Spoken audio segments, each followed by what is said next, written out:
What's going on, Eric, as you're looking down? Oh, hey, how you doing? Nice acting job. Nice acting job. Way to go. Just hit record. Just hit record. It's next week. All right, buddy. Break it out. I had to get the dust off. What's up? Welcome, everybody, to the Contagious Effect Show, where we do what? We talk to veterans and spread the good word and tell people not to be selfish a-holes. Or is that a mirror? Is that a mirror response? Are we looking in the mirror right now? We are talking to ourselves. There you go. Oh, Michael. Yes, sir. How you doing, bud? I'm in a better mood today, so that's a good fire. start. Before the show, I'm actually in a decent mood. I liked it. I'm looking forward to another great guest today. So it's gonna be exciting.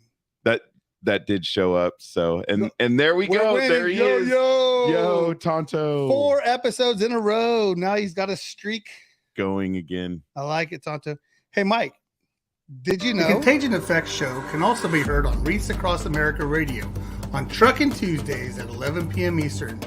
You can find Reach Across America Radio on the iHeart app, the Odyssey app, and the TuneIn app.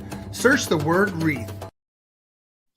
And there's Gary Miller. Thank you, Eric. Gary Miller. Well, Gary Miller. Not yet. Well, Gary Miller. Soon.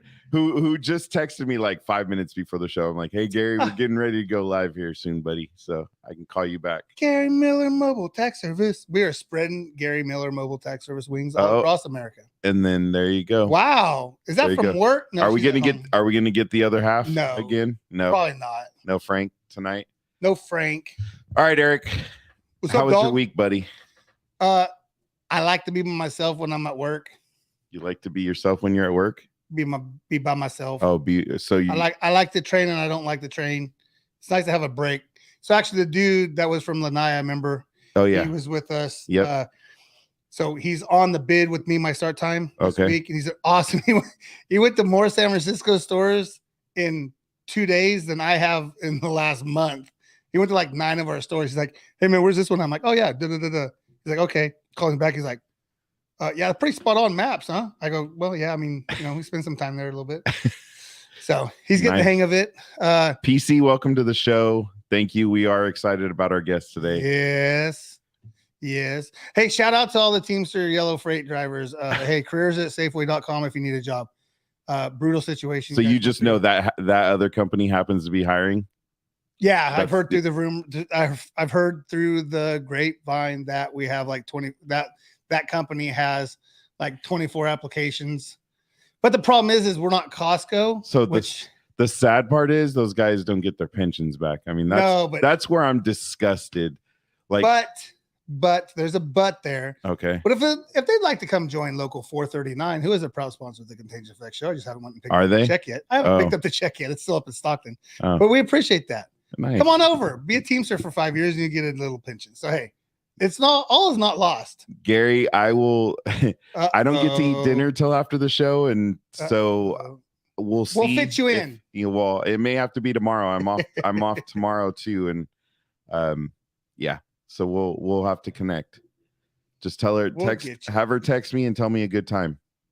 Anyways, so you were by yourself more today? Yeah, this week I was by myself. Good. Which is nice. It's nice to explain the job and teach people how to do things at our job. It's really not that hard, right? But when they catch on, and it clicks, then it's makes your life rewarding. Yeah, I mean, yeah, I get it. Being a steward kind of sucks because guys are not paying attention, which is funny because guys that are new pay attention. Guys that have been there for 15. Perfect. Thank you, Gary.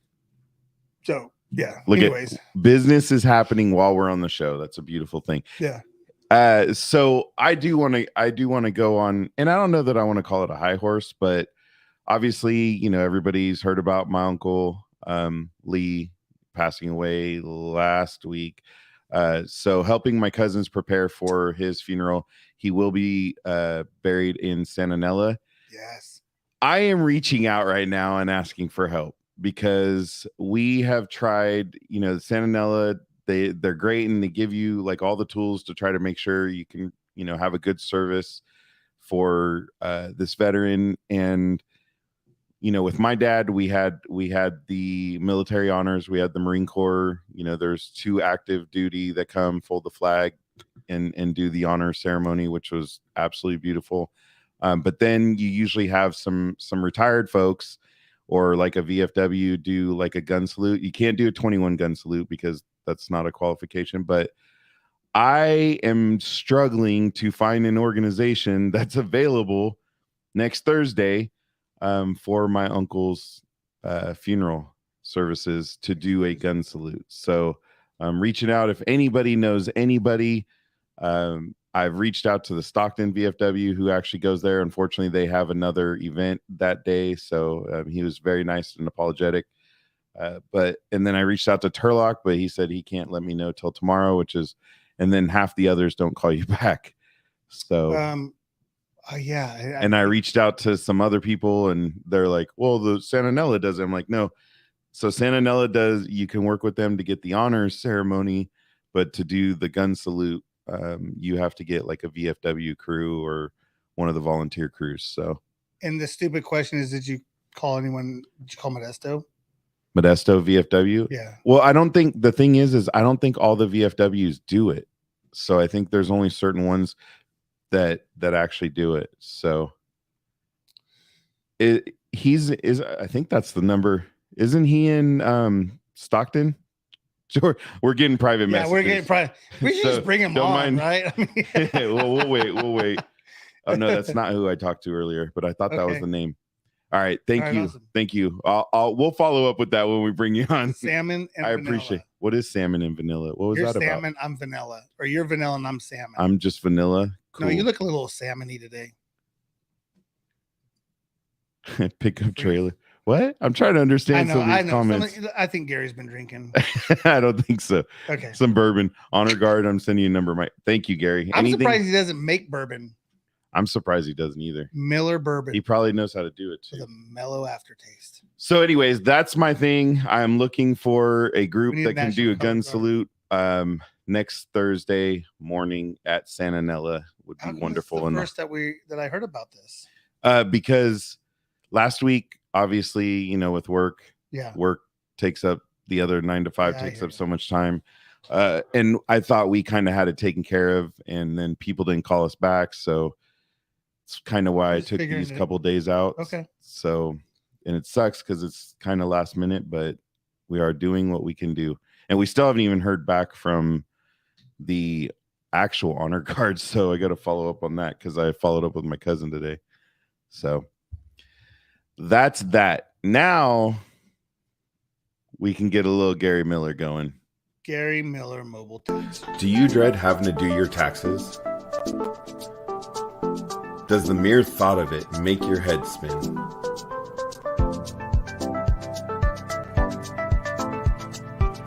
Miller's Mobile Tax Service is here for you. We will handle your individual or business taxes. We will come to you to prepare your taxes. We are skilled, professional, and ready to get started for you. Call 209-678-8515. And we so appreciate Gary Miller's support. Gary's rocking. Hey, so I did have one other thing. Everybody makes fun of me for having all these hustles, right? So you came by the other day to pick up something. Did you eat it? It's pretty good. Hey, if you're local and y'all want some like trifle, we got the Reese's peanut butter trifle from Nama's Kitchen on Instagram. Go check it out. It's part of the Angelic Wines and Mela Consulting family. It's all part of the family. Umbrella of everything. So not only can you get your social media taken care of, you can buy a house and sell a house. Yep. You can get some wine labels for all of your decor, and you can probably get the damn wedding cake and all the little, all the accoutrement. Touche. Oui, oui. We just went French. Exactly. That's about the end of it. Yeah. Merci beaucoup. Okay.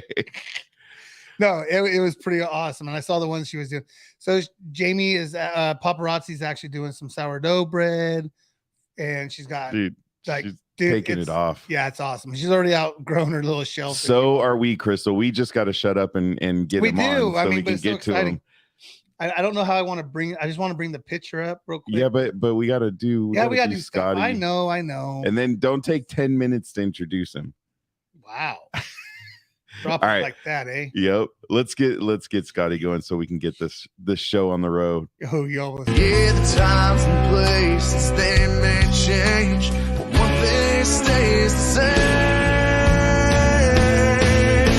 The stories that they tell about going through hell. If you think they wouldn't do it all over again, well, you just don't know them. The memories that they own of the ones who didn't make it home, yeah, sure do miss them, but they keep them on living in the stories that they tell. There it is. All right. It's all you, buddy. You been thinking about it? No, not at all. No. We're going to jump it in like this. All right. Oh, no sound. That's brutal. Man, it's like I almost had screwed it up. But hey, so that guy that just was talking by himself, so through the evolution, that was horrible. That wasn't even good. I apologize, man. That was just he was just the fact that sound. He was good. It's just the sound part. No, he looked good. He looked good. Yeah. So through the travels of what we do and the different places that we get to go to and see, and I've been working on this for a little bit. Life happens and people have families and expand on their families and stuff. Expand on their families. Yeah, expand on their families. We today we're having the gentleman who is the curator of Veterans in Action. He is the sole purpose of the first time I was at a flag retirement ceremony in July at American Veterans First in Riverbank. He is a Marine. He's from the Marines. He has traveled the world and had some great experiences. And for the next chapter, he's going back to school. So that's kind of cool. And I was going to bring the school picture up, but I didn't. Well, you got to ask him. Him decide. No, just our show. We get to do No, it's his show today. It's on social media. But no, I want to introduce George Retana. Thank you for joining us. I'm going to bring this off because I'm going to drop this off and we'll come back to that. Again, everyone knows that Mike's the social media guy and I always screw it up, No, you didn't. You did fine. It is what it is. George, thank you. Welcome to the Contagion Effect Show. Glad you're here with us. Yes. Welcome, George. Appreciate you guys having me. Mike, Eric, thank you for having me. Yeah. Absolutely. Like I said, we've been working on this for a while and the schedules and overlap and this happens and that happens.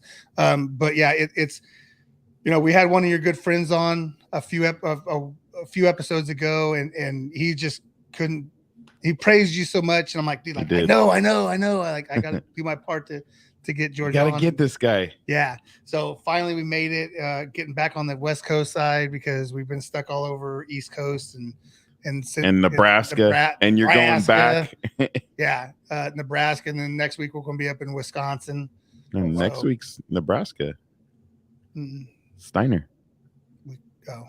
Anyways, all right.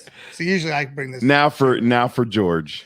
George, welcome, and again, Veterans in Action. Oh my gosh, Veterans in Action is a nonprofit that you started, that you help support, and tell us a little bit about that. And I know, Mike, I know. Oh no, so Veterans in Action actually was the founders are my really good friend, our vice president John Hinkle, and a buddy of mine named Benito Aguilar, who passed away a couple years ago. They brought me in as a chaplain, and I've become the president over time.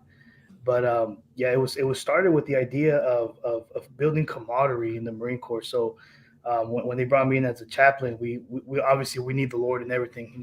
First and foremost, I'm a believer in God. I didn't grow up in church or nothing, but right. I think over life kind of humbles you after a while. So or the Marine Corps does, right? My friend Benito Aguilar, who actually him and I were drill instructors together. He unfortunately he passed away a couple years ago in 2016. My friend John Hinkle, who's our current vice president, they're the original founders, and they brought me in 2016 and as a chaplain, and we've kind of expounded from where we started to where we're going now, the direction. And So my name is George Retana II. I'm a Marine Corp Combat Veteran. I'm a girl dad of 4 girls and my beautiful wife, Crystal. Yeah, that's what Eric and we've been trying to meet, but every time we try to meet, we're popping out more babies. He's too busy. Yeah. Trying to stay in shape. Eric, don't set up any more meetings with him. He don't need any more kids. Right? I mean, unless you want him, but more for that softball team. Oh man, the way inflation is going, I think 4 is good enough, man. Hey, I have 4, and I'm telling you, like, I wish I saved more money. I'm gonna tell you that right now. Start saving now. We just upgraded to a compact SUV. What's the next thing? A bus? I can't do that. Well, that's what you're gonna need. All those strollers and playpens and everything you're gonna need. Well, we saw that you had a chauffeur. You got a new chauffeur in the house. Yeah, my oldest daughter, was driving us around practicing this summer. So there you go. Had to make sure our life insurance and everything was good to go for that. But she did pretty good. So I'm currently the president of Veterans in Action. I also serve as a chaplain, and we're a 501c3 pending.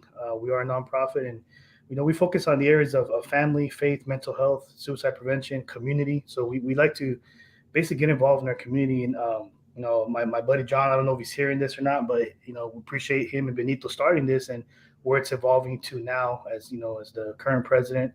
And where I believe the vision of our vision for Veterans in Action in our community has evolved, So right. Glad to be on. I appreciate you guys having me on here today. Well, and we'll definitely come back, and I want to learn more and kind of dig into exactly what you guys do, because I noticed some stuff and seeing some of the pictures on your social media. So I definitely have more questions. So what we like to do is we like to start at the beginning of the show. We like to find out where you were born and raised and why you decided to go into the Marines. And I like to run the show of that's the most interesting thing that we've done. Let's go jump to the end of the show, and then we'll start the beginning of the show. So I'll let Mike ask the question. Are you sure? No, you're good. Illinois, sure? Brother in blue. What's up? Illinois Blue Brothers. Yeah, that's what I said. Blue. I was just reading it, buddy. I was reading it the right way. It's all good. Yeah. So George, and I don't know, you probably don't know this, but I do have my fondness for the Marine Corps due to my dad being a Marine, and I happen to have the EGA tattooed on my back calf. So that's awesome. Semper Fi, buddy. Awesome. So George, where'd you grow up? So I was born in Del Rio, Texas, but ended up in California when I was 2. Oh, really? So I grew up in Southern California, Imperial Valley, so like El Centro, California, way down south, east of San Diego. Yep. I grew up there. Grew up kind of rough. Grew up in a rough way. My parents got divorced when I was 5. A lot of domestic violence at home. Oh. So both my parents ended up remarrying, and the rest is kind of just history. Kind of crazy. One of those crazy childhoods. If I told you guys everything, you wouldn't believe me. So. Well, we're here. We got a little bit of time now. So did you graduate in El Centro from high school there? So I ended up skipping high school graduation because I was homeless my senior year in high school. So that's how I got connected to the Marine Corps. So I grew up mostly with my mom and my stepdad. They remarried when I was about 5, and my dad and his wife remarried, and I'm the oldest of both the kids. So I'm the oldest of the first marriage and oldest of both marriages. So I have a total of 6 siblings. I'm the oldest of 6. So you already knew that blended house. Yeah, you already. Yeah. But we definitely we don't act. Me and my wife don't act like our parents did. That's for sure. You grew and did better, right? That was the whole point. We broke quite a lot of generational curses, man. So, what's up, Sergio? Welcome to the show. Sergio Lara. Look at that, calling out George, the man. Good buddy of mine. He does a lot of community work. He's a clinician in the county. He does a lot of mental health services. Awesome dude. In Stanislaus County? Stanislaus County, yeah. Nice. Let me just go ahead and nice. Go ahead and subscribe, Sergio. We'll be talking to you. We're actually gonna do a mental health thing. He works for La Familia. He does awesome work. Oh, okay. Awesome. Nice. He knows Brian too. He knows Brian Marks too. Oh yeah. So, good. Yeah. No. So long story short, grew up. I did live with my dad. Was in and out of our life. Mom. There was a lot of drama, court stuff. So right. I did live with my dad for a small period of time. But when I lived with my dad, there was a lot of physical abuse. He just at the time, he didn't know how to properly parent. So I think I've had like a couple of my teeth chipped, and I was punched, beat. It was rough. It was rough growing up with my dad. Ended up back at my mom's, and just the way I grew up, just a lot of conflict at home. So when I turned 18, March of 2005, I'm stating my age now. I feel old, 36. 36. Come on, bro. I got my oldest just walked in. He's 29. That's my oldest. But This so I got into it with my mom and my stepdad. It was one of those things that it was like, get out of the house. So I left, and so March of 09, as soon as I turned 18, I ended up leaving the house. But I was set to graduate in mid-June. So at the time I had already did the delayed entry program to join the Marine Corps. But I contacted my recruiter. I'm like, hey, I'm homeless right now. I got kicked out of the house. I know I'm scheduled to leave. I was scheduled to leave later on that year, like in November, December of 05. I'm like, I'm not going to make it past these 6 months. And yeah, I was pretty much homeless. I was bouncing from different friends' houses. I stayed at an uncle's house for a while, slept on the floor with dogs. And then I would shower at the school and I would eat. At the class for foods, they would throw away the food. I would go pick it out of the trash can and eat the food. And it was pretty rough. It was pretty rough. Yeah. So I ended up, my recruiter contacted one of my really good teachers, still remember to this day, Miss Guerrero, Miss G. She found out I had all my credits. She was helped me get emancipated. So I was able to leave in April to boot camp. So I ended up getting out of there. I got off the streets, went to boot camp. And then ironically, my mom walked on stage for me to get my diploma on behalf because I was on boot camp. I was ready to boot camp, which is ironic because my mom didn't graduate high school because she had me. So a little full circle. Yeah. That's kind of cool. That is kind of cool. Kind of reconciled for a while, and then that was the childhood, man. It wasn't the best, but I guess my happiest childhood memories was when I lived in Texas with my grandmother. So I lived with my grandmother from the end of first grade till third grade. So that was like the best time of my childhood. But I had to come back to California. So and back to realism. Back to realism, man. Yeah. And if I'm transparent, as much as I try, I don't really have the greatest of relationships with my parents. I wonder why. Yeah. Well, I've tried to reach out a few times, but it's just I feel like I'm the parent sometimes. But learning to forgive and realize, they didn't have the best of upbringing themselves. They were working what they had, but at the same time learning how to put those barriers up and protect my family from what goes on there, Maturity. That's literally the sign of maturity, right? Knowing that this is wrong, but yet, hey, like I know I need that relationship, right? Yeah. And it's not about me, it's about So don't get me wrong. I mean, I'm not giving them $500 Father's Day. No. Like that, you said, you put the barriers up. Like it's cool to have the family, but you have to protect your family at the same time. No, but you understand part of his story because you go through it. You deal with it. So I understand. I've talked to my dad for 97 seconds in the last 2 years.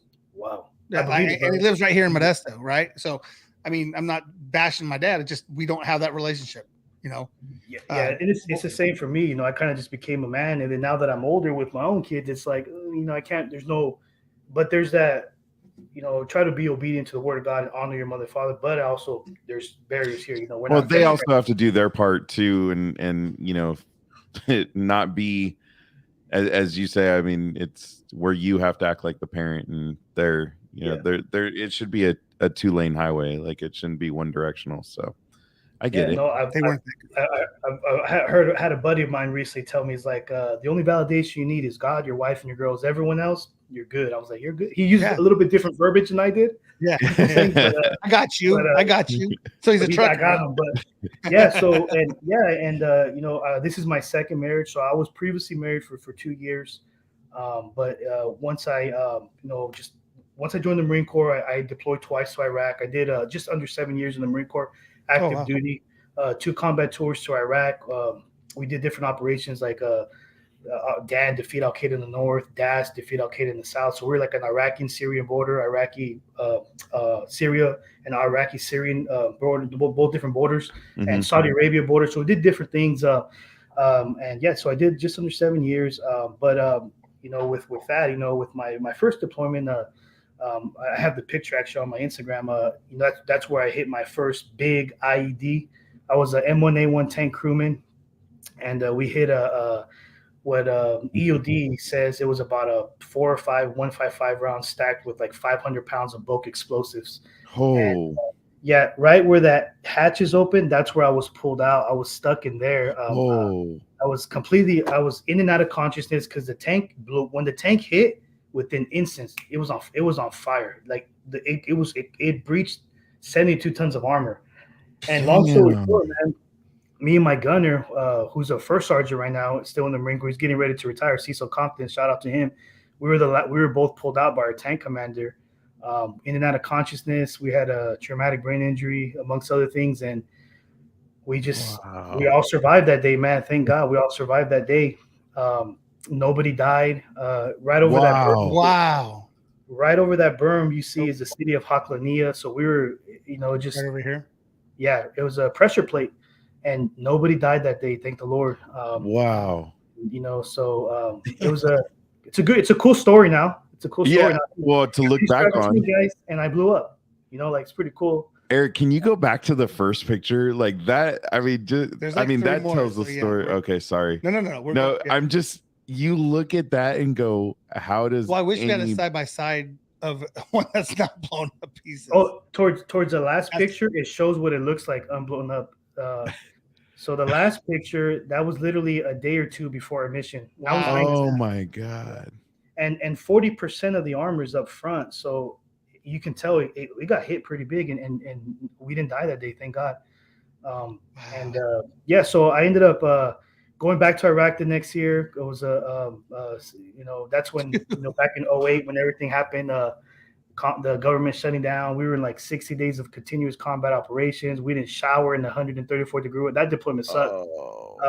But I can't even concentrate. I'm like, wow. I'm like, you're here and you see that. I mean, did you, when you're in those tanks, and obviously you go through training and you guys are taught, and people, there's been other instances of tanks being blown up, but do you have a sense of feeling a little bit invincible, or do you just know not to think that at all? At times it's a tank. And what's ironic is underneath the tank, we had extra armor called husk armor, because they were creating pressure plates and IEDs called tank killers specifically for armored vehicles, and we happened to hit one. So we felt invincible, but that day it was just so quick. Our front tank missed the turn, so we took the turn, boom, and when it hit, it breached the hole, split in, hit our fuel cells, caught on fire. We have 2 huge fuel cells in the back, 2 fuel cells in the front, and you can imagine 50 cal rounds, all our M16 rounds, our grenades, everything's in there. 120 millimeter tank rounds. By the time we got out, secondary explosion. Some of the front tank skirts weigh about 500 pounds.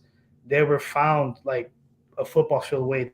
That's how it blew the blast. It was pretty big. It's pretty big. No, I thank God that nothing happened. Yeah. Wow, man. Wow.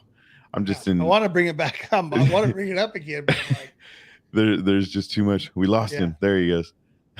He's ducking more. Man, that's a crazy story. Like I'm just in shock. I couldn't. I mean, so you guys, that was in the ground already? Yeah, it was. So what they were doing back in those days, pressure plates to IEDs. Just imagine like 2 little saws. They would just hook up a bunch of 155 round shells and stack homemade explosives on top of it, and just a simple connection that when the saws, you ran over a pressure plate, boom. So I think a tank was heavy enough to set that thing off. So I laugh about it now because we're all good. We all survived, But it was one of those things, and just never thought anything of it. I was young at the time. I came back. I was deployed 06, 07. Went back in all of 08. Re-enlisted over there because at the time, I was a new dad to my daughter at the time was 1, about to be 2. My ex-wife. They were giving out re-enlistment bonuses, so I got like $27,500 tax-free to re-enlist in 08. Seems like a lot plus what I came back with. So, I was like, doing it, re-enlisted as a Marine Corps drill instructor, went to San Diego. And I think that's when my life really started to I had it all. I had a good career. I was excelling pretty quick in my rank. I was excelling pretty quick. But there were just certain issues that I dealt with. I'm not, PTSD, the traumatic brain injury stuff. And, and that's how, my first suicide attempt was in 2008 after I had just came back. It was, so I was deployed 06, 07, and then deployed all of 08. I ended up, coming back late November, and I remember it was right around Christmas time of '08. A long story short, drank the typical veteran thing, just drank a lot of alcohol. My drink was Jack Daniels, and when I say I drank, bro, like you can smell out of my pores. Just attempted suicide with my gun at home. I tried to shoot myself 3 different times with a Smith & Wesson 40 cal. Held it to my head, held it to my mouth, held it, and it jammed. All 3 times. All 3 times. Dude. Okay, I can see why you're a chaplain now. Yeah. Well, and I was nothing. I was not a believer at the time. Yeah, that's why I definitely wanted to ask about that. In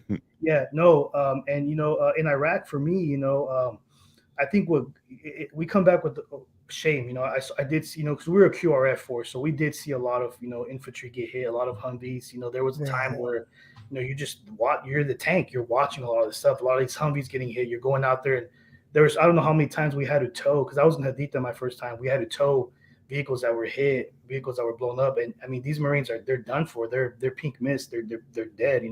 So you're watching all. So you come back with the sense like, man, like shame, guilt. Like, I'm here. What about them? So that's an epidemic in itself, shame and guilt. So my way of dealing with it is like, just drink. Just don't talk about it. You drink. And I don't consider myself no type of hero. I'm not here to say that. I don't consider myself any type of war hero. But what affected me the most, I didn't mind getting blown up. I didn't mind seeing that. But it's like seeing suicide bombers that were 12-year-old little boys. We had a suicide bomber one time, a 12-year-old boy in the vehicle slammed into my wingman's tank. That day, my buddy House, a gunnery sergeant, they ended up getting parts, getting sent home, and that tank got hit with a suicide bomber. Come to find out, it was a 12-year-old boy. So like stuff like that, you just play it over and over. And then seeing Marines get killed time and time again, it kind of just messes with you in a way. So yeah, I ended up re-enlisting, went to the drill field, and I think that's how I kind of coped with my PTSD. Never realized I had an alcoholic problem, but I was drinking to the point where alcohol poisoning was a common thing. There was times where I was like pooping blood and peeing blood, and I could feel the pain. And then I was a chain smoker, so I was smoking like 3 or 4 packs of Newports a week back when they don't even make Newports no more, and they used to be $3 back then. So they're like $20 now. But yeah, and that's how I dealt with it, long story short, because it's a whole history to it. Even though I had re-enlisted, I had all this money in the bank. I'm 21 years old, 22, brand new drill instructor, about to start my, my drill field career. I got a 2-story condo in San Diego. I got a Chrysler 300, another car, motorcycle. I had a Chrysler 300 with 28-inch rims. That Cali dream right there, right? He's driving a scraper. and then I had the $3,000 Best Buy surround stereo system with Dynomat and the speaker that came over. Yeah. We like the cars. The cars that go boom. Yeah. Had all that, man, and then money in the bank, and I was still missing something. It was that sense of for me, obviously I lean a lot on my faith now in God, but it was that there was still something missing, that guilt, right? So when I attempted suicide, it kind of was a wake-up call, but not enough for me to wake up to reach out for help or reach out to God or just community. And long story short, it was simple.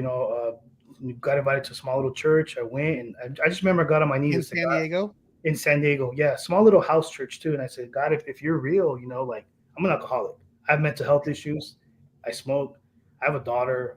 At the time I had my ex-wife. I need help. And you guys can believe it or not, man, but from that day forward, like I became sober. Like this drinking, smoking, gone. Well, here's the thing. I don't mean to cut you off real quick, but you say if we don't believe it, but you try to commit suicide 3 different times and it jammed, right? I mean, the guns aren't designed to jam; they're designed to shoot. Yeah. But yet, I think this. Imagine you have that failure in the field.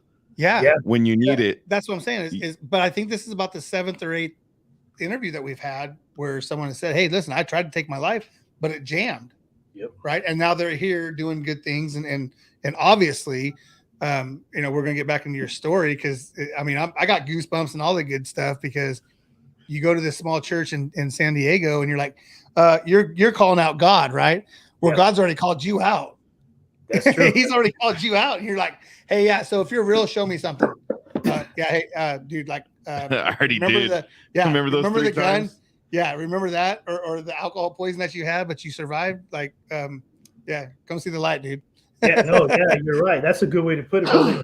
Just the IED. Yeah. So that was my first deployment when the IED happened. The deployment before, my gunner, a couple of his friends were killed by an IED like that, and all of us lived. So in a tank too. In a tank, yes. Wow. So we were God just has more.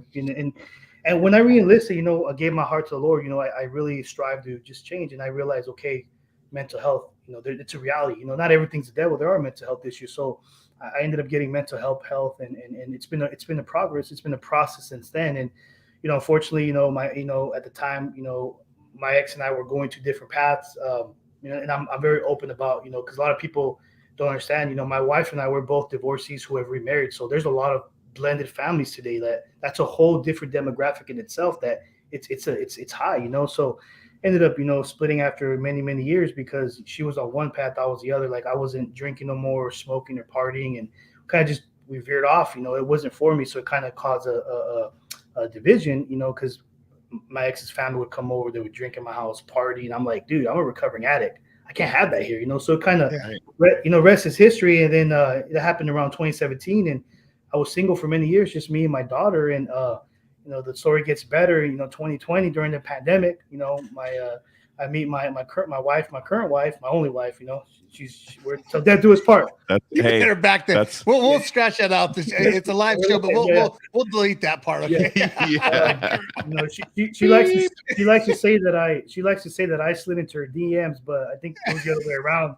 Oh, we ain't taking that one back then. You're gonna have to live with that one now. Yeah, she slid into my DMs, and she saw the Marine Corps uniform. She's like, I gotta get that guy.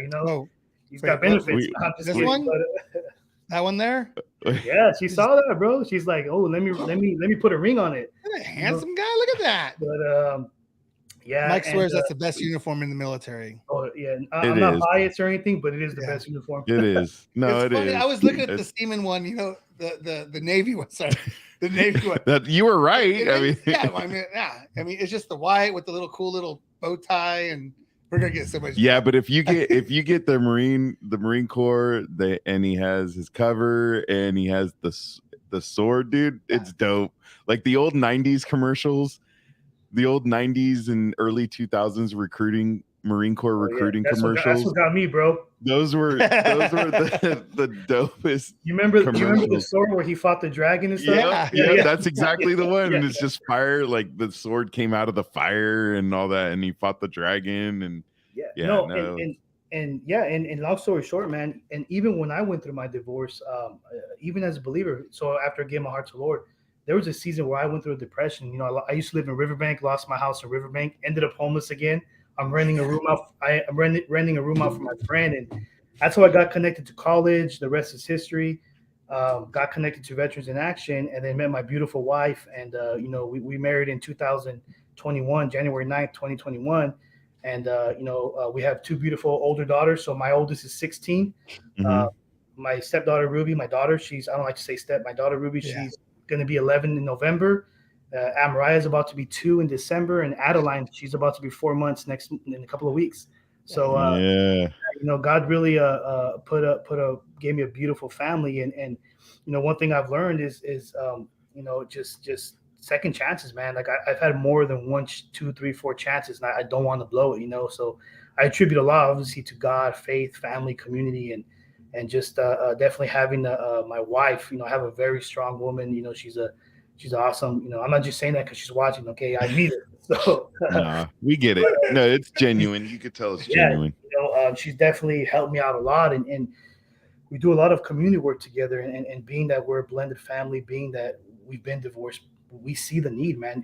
Just being a single parent for the time I was in, she was a single mother for a while. It's no joke, man. It's no joke, and have a lot of respect for single parents that are making it happen. And so that's pretty much my story, and we're done having kids for sure. I want a son. Are you sure? I'm positive. I want a son, but they call it the tanker's curse. Everybody in tanks, for some reason, they don't have. They only have girls, I guess, or something like that. Because their cojones were on the line. That's why you can live that Kobe girl dad life. Yeah, I'm okay with that, man. There's a reason why we have girls. I'm just saying. I wanted to bring this up real quick because obviously this is what the this is your nonprofit pending 501c3, and you're talking about doing a lot for the county. You just got to meet up with a bunch of our a bunch of our legislators and members of, I mean, we had state Congress, we had representatives and stuff. Tell us a little bit about that, because this isn't the picture that I wanted up, but we'll get. Yeah, no, definitely. So our goal in Veterans in Action, obviously, is faith, family, community. We do a lot of mental health and suicide. Obviously, I'm a suicide survivor. Just this year alone, I've lost 2 friends to suicide. One of them, who JJ West, he passed away in January. His funeral was February. 20-something years in the Army. He ended up committing suicide. And he was a good friend of mine, active in the community. So we know there's a need. And the reason why this was awesome, because I got to call out the elected officials. I'm like, what are we doing? You guys are giving money to vets, but what are we really doing for veterans? Yeah. Sorry, go ahead. I apologize. No. Yeah. So like, I have this, I'm a numbers guy, right? And there was a survey, a statistical survey done in 2021, a year after the pandemic. And they, obviously it's gone up since then, the suicides, but in 2021, July 2021, since 9/11 happened, since September 11, 2001, in the wars of Iraq and Afghanistan, 7,057 military service members were either killed in Iraq or Afghanistan. That's a lot. Yeah. 7,057. But not that I'm saying that's not enough, but the death among suicide post 9/11 was 30,177 vets here. So put that in perspective. I just passed the Houston city limit sign, and there's 7,688 people from the last census that they had here. So just under the entire town of Houston. Yes. Imagine the whole town almost wiped out. So 7,057 brothers that gave the ultimate sacrifice overseas in Iraq and Afghanistan. But then you come home, and we have, as of July 2021, and I know quadruple it. We have 30,177 active duty personnel and veterans who served post 9/11 who have died by suicide. And it's like, in my mind, it's like there's something going on. There's a disconnect. We have all these programs, but with Veterans in Action, our goal is to team up with other organizations also. But one of the things that I believe why we're seeing that is there's not a sense of community. There's this guy that I study a lot. His name's Sebastian Junger. He was a news reporter that was attached to different units in Iraq and Afghanistan. And he did a TED Talk in July 2016, and he titled it "The Loneliness of Society Makes It Hard for War Vets to Come Back, or Why Veterans Long for War." One thing we develop in the Marine Corps, and we give each other a hard time, Army, Navy, we cap on each other, but there's a band of brothers. You develop this tribal closeness. So like in deployments, you're in the sub together, you're laughing together, you're crying together, you rejoice together, you grieve together, you're in it together, right? And during this TED Talk, he talks about why when vets come back, especially combat veterans, it's hard to return home from war. Now, thank God we're not going through what the Vietnam vets went through. They went through some hell. They treated them bad. And we have a lot of the stuff we have right now because of the Vietnam veterans. And I love our Vietnam vets, our older vets, World War II, Korea. I love them, and I appreciate that because of what they went through. We have now, and I'm thankful for that. But even in our society today, we live in a society where there's no communication. Like we have so much social media, which is crazy. Yes, we're so connected but so disconnected. Right. So, there was another article by a gentleman named Dr. Guy Winch where he talks about the unexpected loneliness of combat veterans with PTSD. Right? How are they able to reintegrate back into society? For me, I re-enlisted, so I just stayed busy. But when I wasn't working and my mind was wandering, I turned to alcohol. Right. Mm-hmm. And, at the time I had my family, my daughter, my ex-wife, but when I wasn't focused on that, what was I doing? Drinking. What about the veterans that don't have the family, that don't have the support, Yeah. And this disconnection forces them into a social isolation. Right. And it's almost like society desensitized. So how are they going to come and adapt? So that's why we're seeing 23,000 more veterans died by suicide than war, so like what's going on, I believe that, this tribal closeness that we experience overseas or in the military, it's something that you long for. Everybody longs for some type of community. And I think the easiest thing is you go to the VA, here's some Zoloft, antidepressant, here's some clonazepam, because I've been on all these before. Yeah. Mm-hmm. Clonazepam is an antipsychotic, and here's some Seroquel to sleep. I've never even smoked weed in my life. You know, so you're giving me all these drugs that are making Yeah. me loopy like a zombie, and I'm out of my mind just sitting there, and I can't even interact with my daughter. Like I knew I needed more. So when I sought out mental help and I went to a counselor, like that actually did help me a lot, which is a whole nother thing. I'm, like being Mexican male, the machismo, I don't need help. But when I really sought out that help, dude, it's like it changed my life to where, man, I've been sober now for 14 years. My daughter was 2. She doesn't remember her dad being an alcoholic or suicidal. Oh. How many more, so with Veterans in Action, like I believe that even though society is disconnected, we can definitely like grow it back. So when we get involved in aspects of community, whether it's serving or let's just say we get a veteran that needs help. We have a brother, his name's Steve Lawson. We can connect him right there and then he's a clinician. He's a Vietnam veteran, combat veteran, and he's also a clinician. Get them mental health services. We can get them food or different connections, but it's that sense of belonging where they have now found the community. Hey, you're not alone, bro. Right. You don't have to kill yourself. The casual relationships, like, oh, what's up, man? No, it's more than that, right? It's actually human action, getting involved in someone's life, and we see that in order to help our veterans with PTSD, society has to become more than what it is now. And it's hard, bro. It's hard to build relationships. And there are some vets, I'm gonna be honest, I don't like them myself. We're jerks to each other. But there's a need, there's a disconnect. And what is it that's causing veterans to kill themselves at that high of a rate? And two wars for over 2 years, 7,000 plus died. That and that is, I mean, it's 4 times the amount, right? It's 4 times the amount that are here, and then they end up taking their lives just in that time frame. Here's my question though: is this is where, a few months ago we had a show where we actually talked about just the 22 number, right? Because that week we had a veteran that somebody else within, kind of in the family of our show, they posted on Facebook, and the guy started the Facebook post with I'm part of the 22, and then wrote a whole thing about how he loved his wife, loved his kid. You go and look at his social media, everything's happiness, right? Yeah. Everything's happiness. And that's where, even for us looking from the outside, and we had this conversation that night, how do you fix those things? His wife knew that he was living in darkness. Like his wife knew, because she ended up posting after saying, I know he wasn't. It was nighttime. Yeah, nighttime was the worst for him. Yeah. But it's like, somebody doesn't share what they're going through, how do we fix this? Because we have a bunch of groups that we deal with, now you guys included, that are all like, we're all focused and our message is all about the same thing.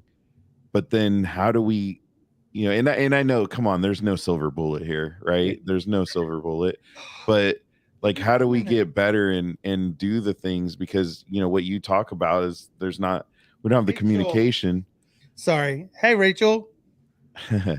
We don't have the communication, but how do we fix it, man? Yeah. How do we fix it? Because I want to see it go away. Eric dealt with it firsthand, right? And this is why we do it. For me, this is our therapy. We talked a little bit pre-show. the hour a day that we get doing this, or I'm sorry, the hour a week I do this, and I'm not perfect. I'm still an a-hole. I was talking about how I don't have a relationship with my dad. So we're all giddy right now because Rachel Marchbanks joined us. She was one of the very beginning, one of our guests. I think she was the first female that we had on. Actually, she was. And she was kind of like, oh, I don't know. But she was by the end of the show, she rocked and talked about her mental health issues. And she works for the VA. Yeah, and then being a woman in the military, so I get a little giddy. Sorry, but yeah, hi. But yeah, like it's one of those things where I fall in this, how you corrected yourself about you didn't want to be how your parents were when you were young. I still see my dad and me when I'm an asshole at home, and unfortunately my kids are older, so they've always known me as, oh, dad's just being an asshole. He's grumpy. He's this, he's that. And I need that ass kicking because I know it affects them. Right. And so now I'm just being selfish that I don't. So I know, but Sean, it's true. I have to. It's true. Well, I appreciate it. And it's in that I think we all have, even for connected to our parents, we have their DNA in us. Because even so, mine's not as cool as you guys. This is 2 months. It's all I can get. Don't. Hey, You still got the youngin. She's only 16, bro. Trust me. I look like my dad, but yeah. But I do, when it comes to the veteran stuff, it's like we look at World War II. World War II, they lost a lot. They lost way more than we did. But what type of society were veterans of World War II returning home to, right? Yeah. Families, communities, a nation that was united. We got they were getting parades. They were getting parades. We got vets that in Iraq, Afghanistan, that were coming home, wives taking off, cheats on them, empty bank accounts, all this stuff, right? But the brutality of war was a lot different back then, right? And I'm not saying that it's that Iraq and Afghanistan vets went through worse, but there is some type of disconnect that 30,000 plus veterans have committed suicide post-war. What's going on, right? And I think that as a nation, we've lost the sense of that community, because even now, like growing up, like you take 30, 40 years ago, people always say, oh, I didn't even have to lock my doors. You can't even, you got all this craziness going on, all this sex trafficking, all this mental health, all these thieves and murders. Like the nation is disconnected. And you got these veterans that are coming back. It's like, what room, how can we save our veterans? But, instead of asking that question is how, as a society, can we transform into making that veterans can adapt, because they come back different, they come back different, and how do we, if we see what the divorce rate right now is 1 out of every 2 marriages ends in divorce, period, right? So add that to vet life and mental health, and then and not even just what the vet goes through, what the family goes through, what the kids go through, the spouse, the husband, wife, could be domestic, there's all these things, and I think that our desire with Veterans in Action is to continue to build that community. Like we don't have all the answers. We don't have millions of dollars coming in, but we've seen veterans that'll come serve and it'll change them. They start getting it. It's almost like they have a sense of purpose. Like I'm not prescribing medication to them. I'm not paying them, but they're coming, they're serving, they're getting connected to brothers that hold them. I think accountability is a big key. It's like we had in the military, who's your battle buddy? Where's your battle buddy at? Where's there at? What's going on? Like there's an accountability that begins to take place. And it's a sense of healing, man. And in serving itself, it's a sense of healing where you begin to see there's one veteran that he started getting involved in, he started cutting back on the alcohol, cutting back on the weed, cutting back. And over time, he's become one of our he serves. He does his work. And it's like, dude, that's awesome. And like now it's a reciprocating, and there's still the mental health help he gets. But there's that tribal accountability that we have amongst each other. And you start bringing our families in and you start bringing our kids around and you start building this family where like we have a sense of community, a sense of belonging, where at any given time, if I know my brother's struggling, I'm not afraid to pick up that phone or show up. Hey, what's up, bro? We're here for you. I got your 6, not just saying I have your 6 and watch him spiral out of control and kill himself, and I think that's what we lack in today's society is like just in every aspect of life. There's not enough community, man. There's not enough, like the whole mindset of like, even with children, we work with a lot of foster youth and do a lot of toy drives for foster kids. Like people have them tell, oh, that's not my kid, not my problem. We're in America, man. One nation under God. What happened to that community, And I think that there was times in my military career where I felt disconnected. I felt lonely. I would go home and visit and like, what can I really talk to about these people? I'm 21 years old, been through 2 tours on my second enlistment, and the same my cousins or family or friends that are doing it, they're still trying to be rappers. You know what I'm saying? They're still trying to be studio gangsters. Yeah. I mean, I had the Chrysler 300, but they were trying to be rappers still. And I'm like, I couldn't. There's life and death. What can I really connect to you about? I'm a survivor. I'm going through these issues. Like, there's really not much to connect. But with Veterans in Action, we see that. Oh, that's my brother. That's our founder. Our founder, VP, Vietnam era. He's an older guy, but he's buff. No, I see it. There's a picture of you and him standing next to each other. Well, I want to bring this up because this is actually a twofold, because we have Chingoni keeps commenting and he's in this picture. And so I want to pitch it. I mean, that's a pretty thick back right there, right? I mean, that's pretty thick, Yeah, he's yeah, obviously this is American Veterans First in Riverbank. Looks like it might be the opening of their is that the new museum, to the new side? Yeah, the new side part of it. So and obviously, the community is we need the community, we need the veterans in it, but it's the outside people like Mike and I, right? And I say outside just because we didn't serve, but we serve by allowing you guys to come on here and talk about all this stuff and to educate us, right? And I think it's amazing that we can do this. And obviously we want to do more, right? It's one of those things where we support everyone. Like you said, it's not my kid, but like here you are. I know that Mike hates when I do this, but you guys had a backpack drive, right? For back to school. Who did all this benefit? What community did you, or what program was this through? That was just, we just did a backpack drive, Veterans in Action. And, like my brother, John, his wife, different friends of mine, we just, hey, if families in need, we're going to collect these back school supplies. We get it to them, whether it's low income families, students that maybe can't afford it, single parents. So these are going everywhere throughout Stanislaus County, and to me, that's the power of community, because now you're building a connection where, like, we may never see these kids again, but I know with all the faith in my heart that a seed's been planted, hey, somebody cares about you. Right. So even if you're going through a dark time, you'll remember, hey, I didn't have nothing and they gave me a backpack. May never see them, but there's been something planted. That's the power in community. Yeah. And it's awesome. And this is where I get in trouble with the way I explain things. This is awesome. There's probably about 20 bags here, but it's not enough, right? Like it's a great start. But it's like, why aren't we how come you didn't just have a big truck dumping off stuff, right? It's getting the community involved. Yep. And for me, and what I'm getting at, hold with me 1 second, is when you went to the community and you got to talk to, obviously this is a newly U.S. state rep, John Duarte. We know him because he's here in town. And you got to go to the luncheon and talk to him, right? It's the action of actually doing something. And that's what the problem is we have that disconnect between the politicians and the ones who served. Go ahead. I'll let you explain the program. I definitely was not politically correct that day, but I called him out. I was like, dude, you know what I'm saying? You're elected into office. We appreciate, you guys are saying all these things, but what are we really doing for our veteran community, for their families, for just community in general? I mean, it's cool to make all these promises, but you're right. There is a disconnect between Congress and the veterans, because boots on ground, as we're out there doing outreach, and this is not me trying to brag in any way at all, but if I were to calculate the time, I have over 375 hours boots on ground. I see the need out there, and you guys are coming saying this, but it's like, holding them accountable. Like I gave them the same statistics of veteran suicide. So we're building all these VAs, we're building all this stuff, but why is the suicide rate still going up? And there was even a statistic for a while during the pandemic that it wasn't even 22 a day, it was like 45 a day. Yeah. That's double. Yeah. That's one of our good friends, Tom Ettinger, he does Sit Rep 22 and Every Second Counts podcast. He had mentioned something about 44. I'm like, wow, 44. Wait a minute.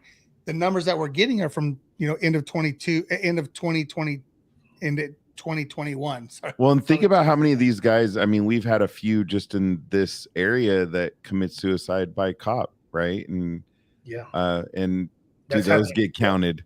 And do those get counted? And that's happening a lot because it's almost, sadly, it's too easy. Well, and even with the overdose, there's a veteran, a Gulf 4 era. He just passed away a couple months ago, and this one kind of hit me hard too. We got him connected to my buddy Steve Lawson, got him connected to VSO. He was behind in his mortgage, got him even his house paid for it, but he ended up drinking himself to death and ended up having a heart attack from so much alcohol. And like that, it's like, where's the disconnect? And again, obviously, being that I'm a chaplain, I believe the aspects of faith, family, and community, it goes together. Like me, I'm blessed now. I have an awesome wife and I have a great circle of friends, military and civilian, that if I'm going through it, I know I can reach out, but what about the guys that don't have no one? How do we create that? How do we, and nobody likes to use the word vulnerable, especially as men, but the vulnerability of like, I need help. I'm going through it. There's these demons in my mind. I need help. Okay, cool. I bring you to church. We pray for you. What's the next step? For me, I've learned lately, it's about doing life with people. I don't have to shove God down your throat. I can just pick you up. Let's have some coffee. Let me do life with you, because just doing life with people changes the dynamic of stuff. And it's like you were talking about, I think your friend's nephew or someone's nephew at UOP. At one of our orientation tables, there was this kid I kept noticing throughout the week. He was always by himself. I would leave the veterans, go sit with them and just talk to him. 2 days later, I called him by his name. He's like, bro, you remember my name? I was like, yeah. And that just like, dude, you remember my name? Like, dude, that doesn't happen nowadays. Yeah. And then it's like, hey, dude. Yeah. Or we're like this, bro. Hey, what's up, man? How you doing? Yeah. It's like, and to me, it's like, going back to the as humans, we're created for social. We need social in our life, right? And I think that we're so disconnected that we forget the basics of life. And for me, as veterans in action, just doing life with veterans, doing life with people in community, like even if we never see these people again, we know something's taking place in their lives, and we see the changes, man. We see the changes taking place, and it's not easy. We're tired. We go to school, we go to work, but even if I can just impact one person's life, I'm okay. I'm okay with that. That one person ain't no telling who they're going to be a year from now, that they can change the course of a whole generation. And then post-pandemic, the isolation of vets, people locked in their homes, mental health, all that. You come out of that, like it's gotten worse. It's like, you got a whole generation of kids that didn't grow up like we did. They didn't go to school and develop. They were stuck with parents, mom and dad at home. My daughter was stuck with me, and that's a funny story because my oldest, she got her period when she was during COVID. I didn't know nothing about that stuff. And we shaved our legs together for the first time because it was time for her to start shaving her legs. That's not an easy task, man. I never used a straight razor straight to the leg. It tore me up. But it's like that spiritual development, and then we wonder why we see what we're seeing now, man. And even being at UOP, like you can almost sense like there's so much anxiety amongst the youth, so much depression, and like it's a real thing. Mental health is a real thing, and again, man, I'm a firm believer by tying faith, family, and community, we can change lives. We don't have all the answers. I wish we did. Right. But just like I said, just doing life with people, it changes people. Just doing life with people, taking the time to get to know them, continuing the mission. That's it. Yeah. Hey, John, subscribe so I can get your email. I'm gonna send you a message. We're gonna do some more. What? What's so funny? No, I was just laughing. Yeah. Yes, I got one of my buddies here. He's a guy that I work with. Thanks, Nate. Thanks for joining. Appreciate you. This is my mom, Nana Penny. Thanks for supporting. Appreciate you guys for jumping on. Shauna, no, for sure. It's I don't know, Mike, if you can put this one up here. No, not the second one. I used to see them at the VA. It was heartbreaking. They would come in at the end of their life. We were talking about the World War II. Yeah, it is. When you were talking about all the veterans, and that is, now that you talk about it, it starts to really bring home the message, because you had the Vietnam guys come home to being spit on, and World War II, they kind of got parades. Nobody was excited for war, but it wasn't. Everybody knew it had to happen at that point. Vietnam, they got spit on. Nobody wanted it. Everybody was just going to do their job. I mean, my dad was part of that, and he had his own problems, right? And I really, and I've shared it before, I've never really got to hear his Vietnam stories until he passed away. And then we read stories and papers that he had that he never shared because he didn't want to. Wow. But the guy would watch. Carrying that for all that time, brother. He carried that for all that time. He did. Trying to balance life. Well, and the crazy thing is, one of the things was something that happened to his squad, and he never shared it. And I'm like, no wonder he was a mess, to have what he had happen, because he was in I always forget. It's the Marine Corps version of the Chinook. Yeah, it's the dual prop. Okay, yeah. I think it's CH-46, or I forgot what the number was for it, but he just didn't talk about it. But he was a huge history buff and huge into watching everything with Iraq and Afghanistan, before he passed away. Like he was, CH-46. There you go. It was a CH-46 because it was the Marine Corps version. But yeah, he was like part of the White Knights or something, I think was. Oh, wow. Okay. Yeah. He was a gunner in one of those. So it's pretty cool. Even though, who knows, he was probably, one of the guys they look bad on one of the movies, shooting out of there. I can picture, what is that? Cadence Clearwater playing in the background. Yeah. Yeah. That's exactly it. So, thank you, Eric, for bringing that up. Dennis's brother got a Bronze Star in Vietnam. And we didn't even know till after. And he just wasn't that who just passed away, or was that a dad? I forget. Oh yeah. I can't remember. Never spoke about it. Wow. That's crazy. See, hearing that your dad never spoke about it. So my wife's grandpa, he was a World War II a flyboy, and I did some research on him because I didn't get to meet him. He passed before long before I got married to my wife, but they say he never talked about his World War II time. He's got 3 Bronze Stars with Combat V, a Purple Heart, stacked. He never spoke about it. So you take these older vets that never think about carrying that burden for life. It's crazy, man. It's a lot to carry. But it does make you wonder, like, how, where did we fail? There's so many failures that I feel happened for that number to quadruple, right? From in war to outside of war, and after. Well, I think again, we talk about to enough veterans that are saying that, I hate saying exit interview, but once they get ready to leave, it's only a few. Here you go. Here's your papers and go. Yeah. So after almost 7 years, I went to a 2-day class, and they gave me a sack lunch. It wasn't even Subway, bro. It was just a regular generic Subway. Not even brand. Man. Hey, here's how you make a resume. Here's a VA number, D214. All right, don't lose it. Turn in your medical, and you're out. 2-day course. I'm like almost 7 years of my life training. Yeah. And when I got out, brother, I was lost in the system. I worked construction for a while. I did roofing for a while. Now I'm Mexican, so I can say this, but I was working like a Mexican, man. I did concrete for a while. Then I did installation. I was like, man, I might as well build my own house. And I didn't know what to do while trying to navigate the VA, and you get lost in the system. So it's like, think about all the vets that have severe mental health issues. They get out.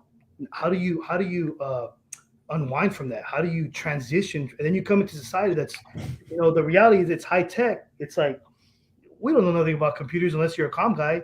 There's no room for a infantryman in society who was patrolling the streets of Iraq and Afghanistan, taking lives. There's no room for a tanker who was driving down the street shooting things. There's no room for a fighter. Like, where do we put these veterans? And I think that's where the disconnect is. And that's what I told our elected representatives. Like, why not create a program where, instead of all this money going elsewhere, where you train veterans in the areas that they've lived life experience, and give them the education where they can in turn go and reach it. There's just something about a veteran reaching a veteran. There's just something about a veteran spouse reaching another. You can create that community. Why not pour into that instead of, like, nothing against the VA, but all these bureaucrats that have no idea what's going on in life. And it's like, man, like so when I went through the vet center, the group, one of my counselors, which is a good friend now of mine, like I said, Steve Lawson, he's a combat Vietnam vet.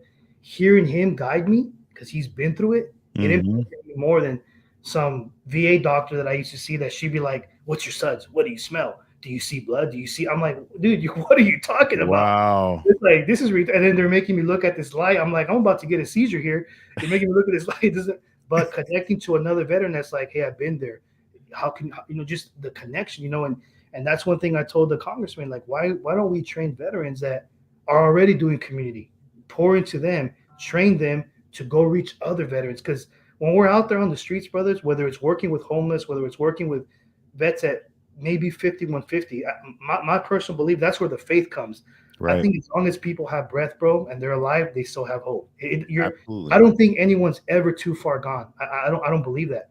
And I believe that there's hope, but it's like, how do we get that out there? And, that's one thing I told the assemblyman, the congressman, was like, why don't we do more to get vets to get out there instead of these other things that we're doing? And what's the use of it? Obviously, no matter how many VAs we built, the number's still quadrupled in suicides. It's not working, Well, and you have the county has, organizations for vets within it. I mean, you have so many things that are out there, but it's just not enough. And then we have these organizations, like yours, and it's just, it's just so tiring to talk about, and we're not making any, like, headway, it feels sometimes. And like Rachel, sorry, I'm glad you got that, Mike. I jumped on the bottom one. And kind of going off of what Rachel is talking about, is that's good and great, but if they don't know that it's out there, I think that's what we're talking about, is that if they're not doing that 3-day course or 2-day course with a ham sandwich, they're not teaching them and showing them all the programs that are ready. That's what we're talking about. That's where that disconnect is. Yeah. Well, and I think to Tonto's point, that is, and you've pretty much said is we need to get more veterans in front of veterans in that peer counseling to Rachel's point. But it's like we got to get those guys have to be grassroots like you're doing, right? They have to be, boots on the ground, going out instead of waiting for people to come to them. Yeah. Because they're not going to come to them. Yeah, I agree. And even in that, brother, like it gives you a sense of purpose. Like when we're out there, like you're doing something. Like again, even if it's just one veteran a year, we change your life. That's more than enough. Yeah. And I'm gonna be honest, I hate school, but the whole reason why behind the education, you jumped in.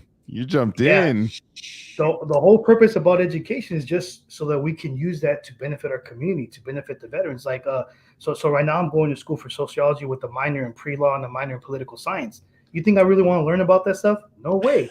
But if I'm going to be in these political spaces and speaking to Congress and I need to know the law, and then the goal is to get a master in social work, it's to bring it back to the community, man. Because even if we can just save one life, and we're seeing that with certain events we host. We just had the Patriot Ride, right? Teamed up, sponsored Teresa Shepard and what she was doing, and just people coming together and being able to make a difference. Like you're going to see, like people are coming, and even civilians will come. Eric was out at the event at AVF. Yeah. A lot of people showed up to that. You start building connections.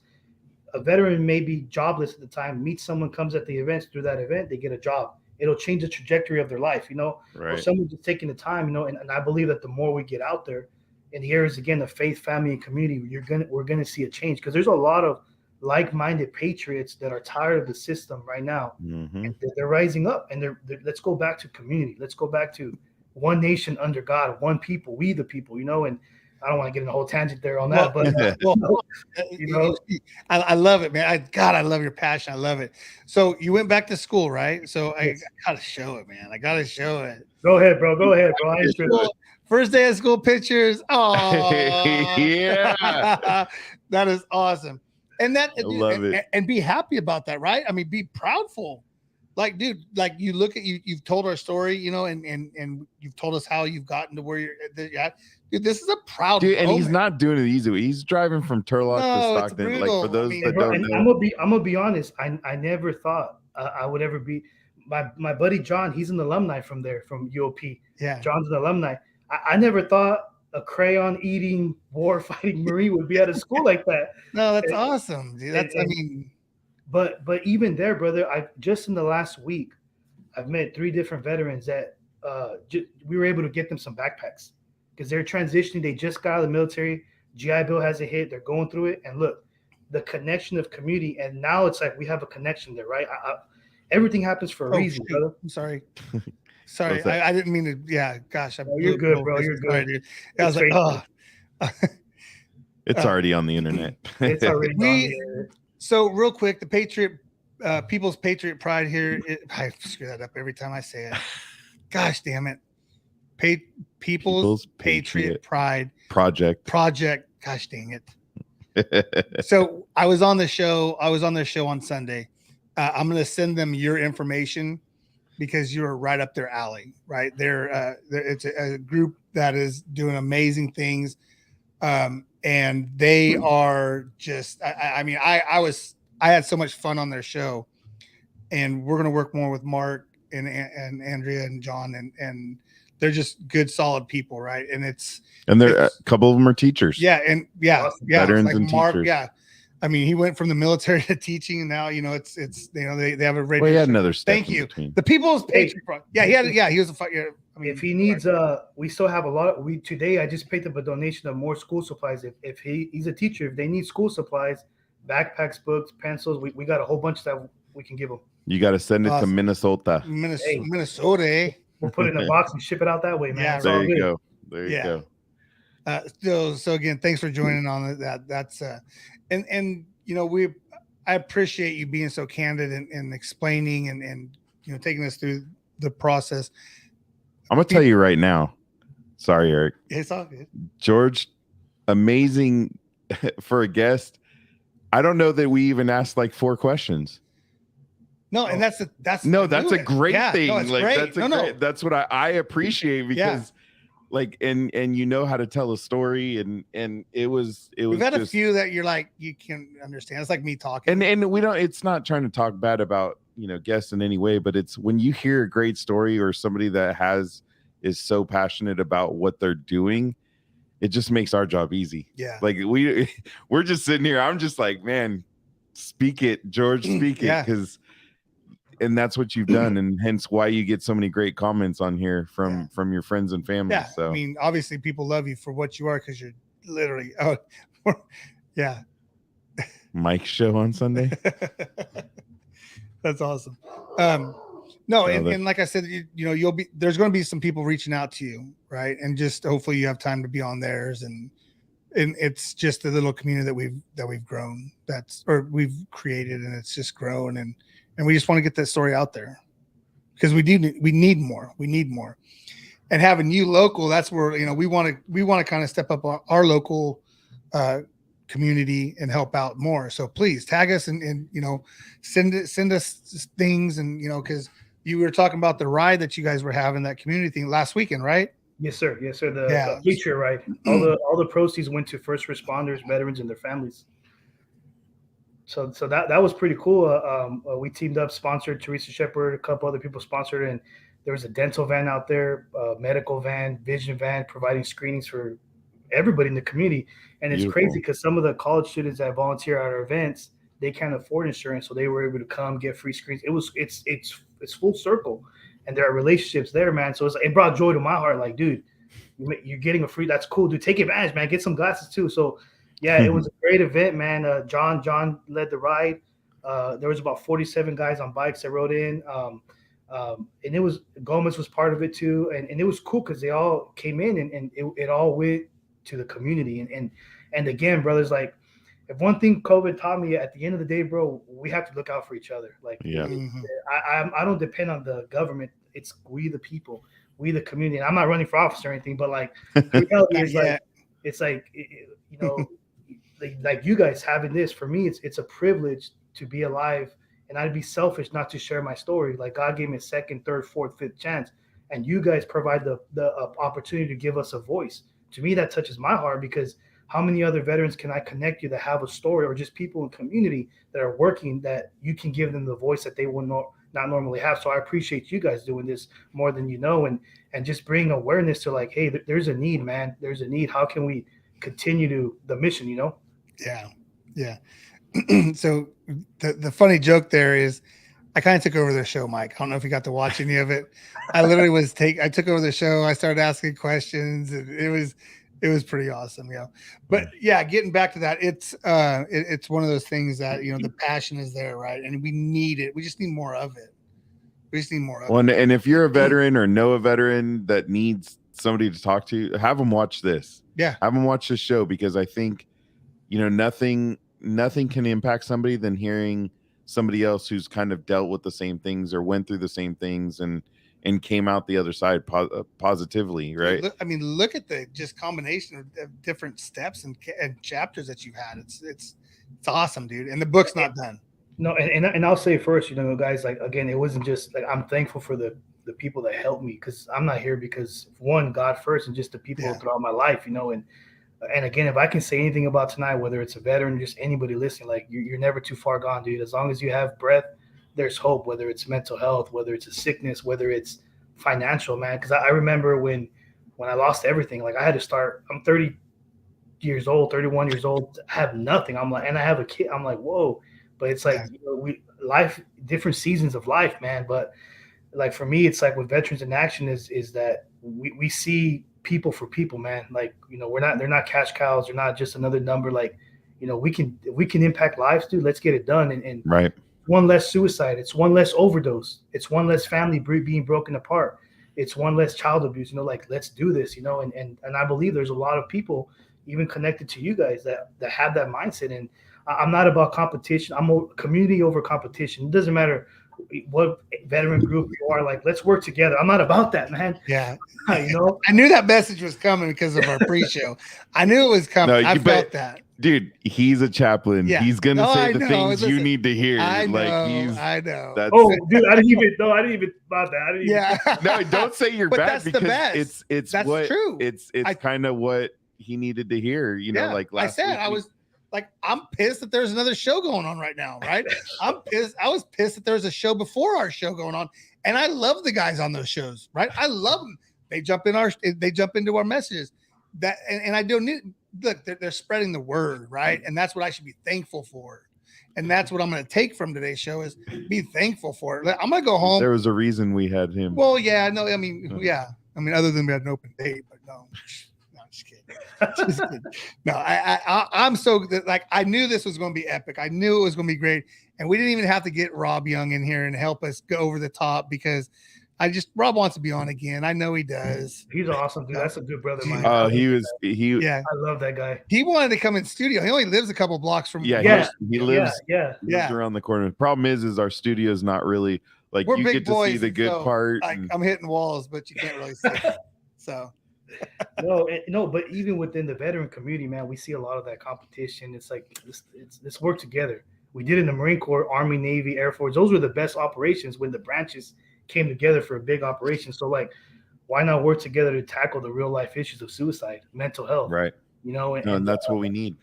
Yeah, collaboration, man. And again, like you guys provided this space to speak, dude. It's like I do believe greater things lie ahead, man. Like, and obviously the way things are going in our nation, it sucks. It's getting harder. But if we can build that tight knit community, man. Yeah. And again, just because I'm a chaplain, bro, you put God at the center of it all. Faith, family, and build our families, build our community, bro. America, there's a reason why we've been blessed for so many years. There's no other country like ours. I love this nation. No, there's not. You know, and I believe that. Yeah. So I know Mark's already wanting information. He's already hit me up. He wants your info. So the People's Patriot Project will be reaching out to you, and they're central, so you got a couple hours earlier. That's funny. They do a Sunday night, and then they do a debriefing.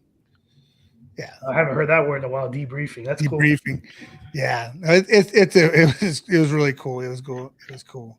Eric needed to be debriefed. VP3, I know, but then that's like VP3. There you go. When we debrief, we got to finally get chow, bro. Yeah, we're like neighbors. We need to get. Yeah, we need to meet up. We'll meet up. Yeah, for sure. If I can get my business open, you can come there. So we'll see. Well, what are you doing for that, brother? Well, it's we're looking at having a wine bar and you know, I know we'll have water and other things too and some snacks. So, but it'll be like wine and craft beer and I'll just take all the water and snacks you got, brother. We'll take care. I'll make sure you're taken care of right. And it's not going to be like a party bar joint. It's going to be a chill spot, like just chill. It's going to be informative. You're going to learn about the wine. I think that's kind of. Yeah, but he doesn't drink, so he's going to learn about how good a water. Because I am a freak. I'm a freak about water. Like, bro, so am I. I don't drink purified, only spring pure water. Oh my god. I'm a lot to say. Well, if you go to a restaurant and you taste terrible water, like it turns me off from the rest of the stuff. Like, how did you not taste your water? Like, if your water tastes like crap, your food's gonna taste like crap. Yep. I see. I'm not the only weirdo, man. I believe that 100%, bro. No, actually, man, y'all are uppity now. I will say there's a wine bar in our local area that's we went to the other night. And the first thing you get is your ice water, and you lift it up, and when you smell that freezer burnt smell, it was just like immediately I could not enjoy the wine. I was done, and I told my wife, I'm like, okay. We have two things that we're very picky about with this when we open this: the bathroom, bro, and the water. We're doing individual stalls. Well, it all depends. It depends on the building we get. I need to relax. Like I don't need a trough. No, I don't want Steve next to me. No. We won't even have that big of a spot. We're gonna have nice bathrooms, and if anybody messes them up or blows them up, I'm gonna turn around and make you clean it yourself. It's funny because at my second deployment, I had mentioned we had 60 days of continuous combat operations. So we were stuck on the tanks for 60 days in 134-degree weather. So I have this thing with bathrooms now, bro, that when we came back to one of the big bases, it was a big Army base, they had air-conditioned bathrooms. The toilets were clean, bro. Like, I almost cried, bro. I was We're like, in heaven. So now my biggest pet peeves, like you, bathrooms and water. The bathrooms have to be immaculate. Yep. And they can't See, be we're all gonna get along. Yeah, We yeah. get along. And if I drink tap water and I could taste, I'm like, nah, this is good. Yeah, yeah. Me and my wife, like we're particular about our water, but yeah, don't drink Houston water. It's terrible. But yeah, dude, I really think that you guys giving us a voice, man, and I'm hoping that with our goal with Veterans in Action, this is, and I've shared this with our board. We have a board now, so we are incorporated. We do have bylaws and articles of incorporation, like, and we're transparent, brother. You know, because we are 501c3 pending. I'm gonna have open books where at any given time anybody can come and see where the finances are going. I have nothing to hide. You know, transparency. Right. That's how we build community. But my desire is to build a community center. I live in Turlock, so I haven't used my VA business loan, but my heart is to build a community center from the ground up. And I'm going to have like peer support counseling services, mental health on staff, different like the backpack stuff, the toys, even the pantry for food, every aspect of community completely for free. And I'm taking a course. You got to make that happen. Dude, let's do a podcast studio inside. Oh, dude, we'll have you guys a studio with your own spaces and a cool bathroom, bro. So, I got so mad when Mike and we moved into the studio. I used to be able to see Mike and just like corner my eye. Now I can't even see. I got to look up over 14 screens because he's got like 3 of them. No, can't dude, that's the desire, man. And where people can come and right now I'm taking the course. It's basically how to secure government fund grants, learning how to write grants for nonprofits. Yeah. And I'm learning, man. And then in turn, it's like just a circle, man. So as people come and even train people to go do what we do so they can find their vision, they can find their purpose in life. So that's our desire, bro, is to, you know, my desire is, it sounds crazy, but it's to build this community center by next year. No, that's but you've gotten in contact with a business owner, a poinsettia owner, right? A farmer, you know, Maria Gill, right? I mean, like you've talked to these people, tell them this is what I need, right? And then I guess the I don't want to say the sucky part, but the frustrating part is you have to learn how to write a grant. Like, why do we have to go through all that process? It should just be readily available. Yeah. I mean, that's my opinion of it. Well, we could that conversation could go. I know. I get it. Because we're all very passionate about it. It is. It sucks, but in my mind too, it's like, so if I learn it, let's reciprocate. Let's teach others. So like, say we got a young vet that's looking to do something.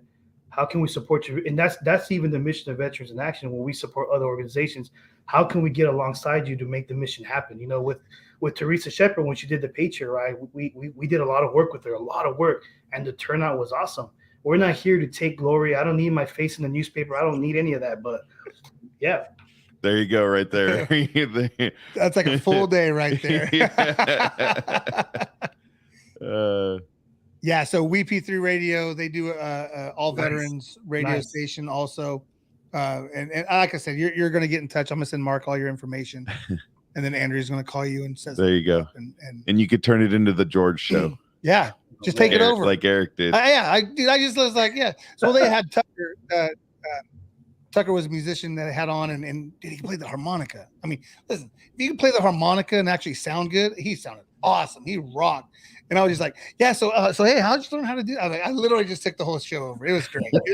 Probably one of their best episodes. I mean, it only has like 11 views, but it's probably one of their best. It was awesome. Hey, you said if you don't have to ask questions, that's a good thing, right? Yeah, right. I mean, geez, man. He asked them for him, which is funny because today Eric's actually asked more questions of a guest than he normally does. Well, and so my job is the countdown of, hey, we've got a minute and a half left, and to get the guest. But Mike's a better interviewer. But that's just how, I mean, I love all the people. But it was one of those things where I knew, like, I watched a lot of your stuff and just knowing a little bit of your back history and stuff. So for me, it was great. I loved it. I mean, yeah, probably one of my best. And thank you, by the way, in the chat for sending, in the private chat for sending over that number for me to check out the I don't think it's the honor guard, because the honor guard is actually the active duty folks that are coming in. Yeah, Yeah, if you call that guy Gunnery Sergeant, what's his name, Castillo, he can probably help you most likely do a 21 gun salute. Okay. I had a friend of mine. She's also a veteran. She's the commanding officer for the DAV now, Chapter Modesto, and she needed someone because her friend's son, a Marine, was killed a couple of weeks ago in a motorcycle accident, and just like that, they were able to get that. So give him a call, brother. If there's anything, I appreciate that. Yeah, no problem. So normally we ask the question about what, when you're ready to chill. Coke. You think it's Coke? I know it's Coke. I'll bet you all the cookies downstairs. It's Coke. There's no cookies. So whatever bread she has some chocolate bread and some. It's freaking brownies, cracker. Not chocolate bread. Yeah, it's like chocolate bread. Well, there is chocolate like sourdough. Yeah, see? Yeah, it's not cooked though. Anyways, George, wife and you are chilling. End of the night. We obviously know alcohol is probably not in the picture. What's the go-to drink? Coca-Cola, bro. Ice cold Coca-Cola. Post. Wait. I missed something because there's a post or something. Nope. Before pre-show, he was drinking. He was drinking the Coke pre-show. Yeah. Yeah. See, it is, Rachel. That was a trap. I missed it. I got caught slipping. It's funny because today after I had to work a little bit today, and I was thirsty. I was like, water.